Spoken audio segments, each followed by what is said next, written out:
was once a princess who lived on the shores of the Indian Ocean, and she fell into a strange sickness. The wise women attended to her, but still she grew weaker.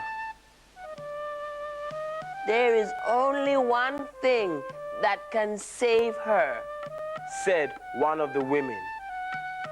A golden herb, a medicinal plant that grows only in the high mountains inland. But the princess was too weak to go to the mountain. So Hanuman, the warrior god, was told to go and bring back the herb. With a powerful leap, he hurled himself into the air and flew at high speed to the mountain. But though he searched and searched all over among many plants, he could not find the golden herb. So being empowered with magic, he turned himself into a giant. And he chopped the mountain off at the base, leaving the land flat, whoosh! And he picked up the whole mountain in one hand and carried it back to the palace by the sea.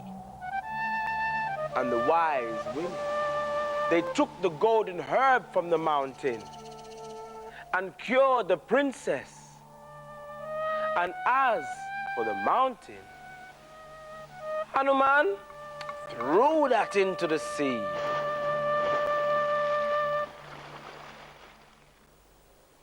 In real life, too, there is a giant force that can wear away the solid rock of a mountain, bit by bit, and dump the bits at the bottom of the sea. What on earth could be strong enough to do that?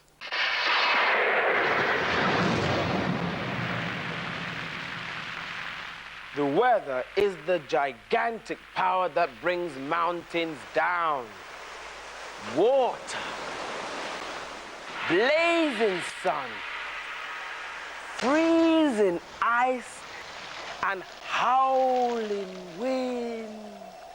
Hard to believe, maybe.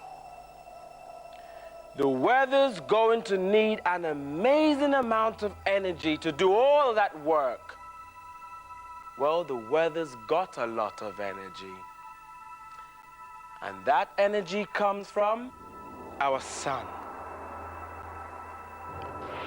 The sun is pouring out masses and masses of energy, heat and light, some of which falls on the earth.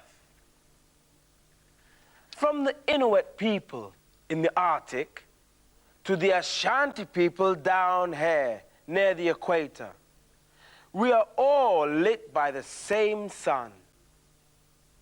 So how come it's so much hotter down here than it is up here? Same sun, but it seems to be given a different amount of heat.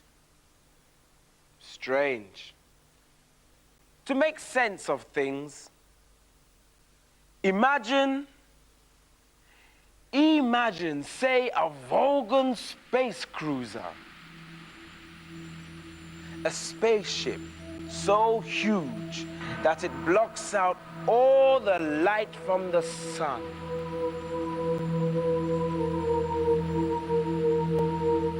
Now there is one small hatchway in that space cruiser, a hole that lets through a sample of all that heat and light from the sun, like one large sunbeam. In Africa, that certain amount of light and heat from the sun has just got a small patch of land to heat up. Now, the space cruiser moves. It's still the same size of sunbeam, shining through the hole, but it's falling on a different place, getting nearer and nearer the North Pole, which is up here. The light and the heat spreads out more and more. More land sharing the same amount of heat. Stands to reason, the place now is cold, cold, cold. And as we go back towards the equator, that same amount of heat is more and more concentrated. And so temperatures begin to rise. And it's not just the land and sea that gets heated. The air above gets heated too. Hot air rises, millions of tons of air moving upwards. Water from the seas and oceans is evaporated and lifted up to form clouds. All over the spinning planet, different temperatures mean huge masses of air move thousands of miles. The clouds show us the way the air is moving.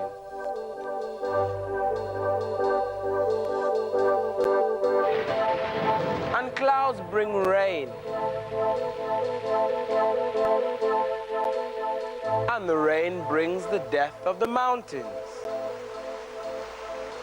It takes thousands, millions of years, but the weather shapes the land.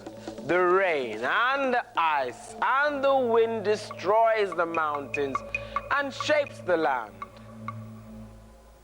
It's hard to imagine water shaping the landscape, but a model like this can help. To speed things up, our landscape is made of sand, so you can see how water shapes the earth. Rain falls on the landscape and the water seeps beneath the surface of the earth. Springs form and water pours out. At once it begins to cut a channel through the landscape. Over thousands and millions of years, water erodes the rock, wears it down and carries it away. The sides of the channels are cut wider and wider. The river undercuts the bank, which collapses into the water. The bits of rock and sand are carried downstream.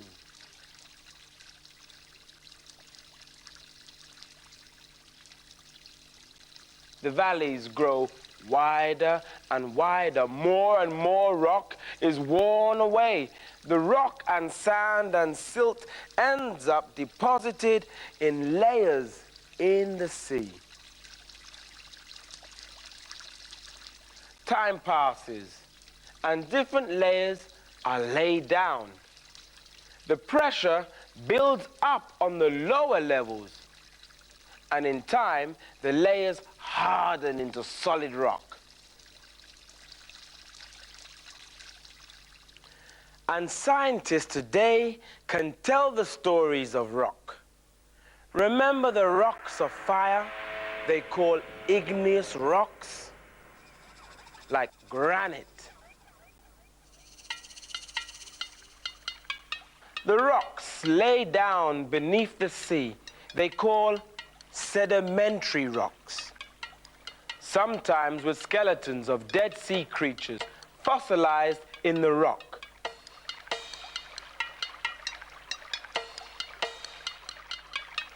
But rocks don't stay still. The surface of the earth is on the move.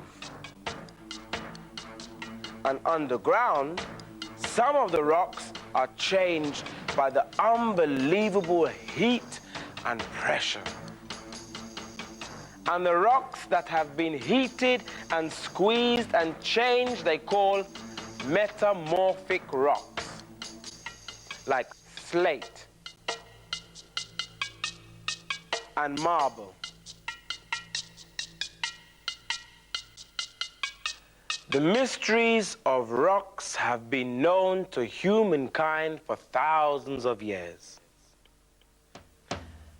There was once a man called Amakoso, a man with a lion heart, But his people were dying. They could not break the ground to grow their crops. And they could not kill the wild pigs with their sharpened sticks.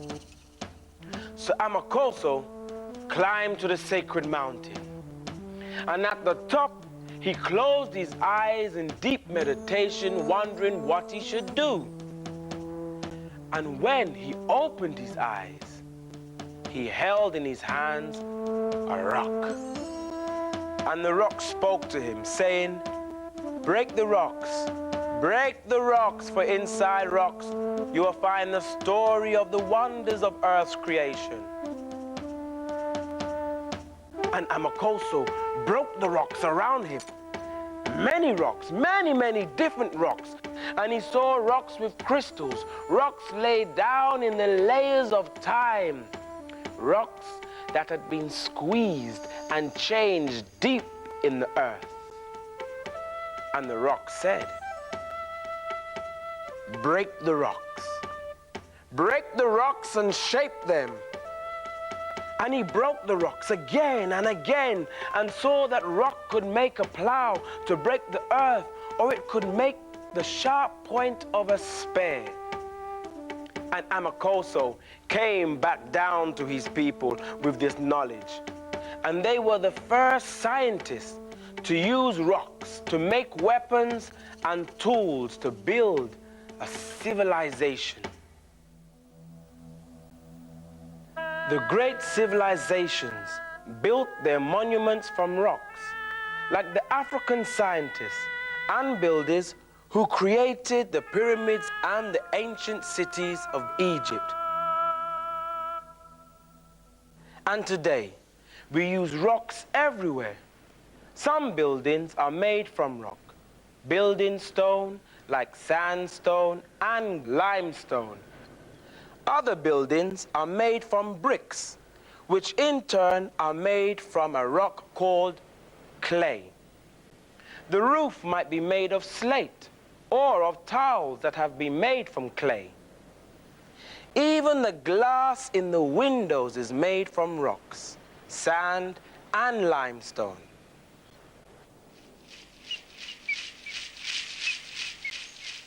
And in time, rock even plays its part in feeding us. Soil contains tiny fragments of rock, bits which have been broken off by the water. As well as bits of rock, soil is made of the remains of plants that have died. The plants rot back into the soil. Soil is the graveyard of plants that have died, and the birthplace of plant life to come. And life on our planet is what we look at next.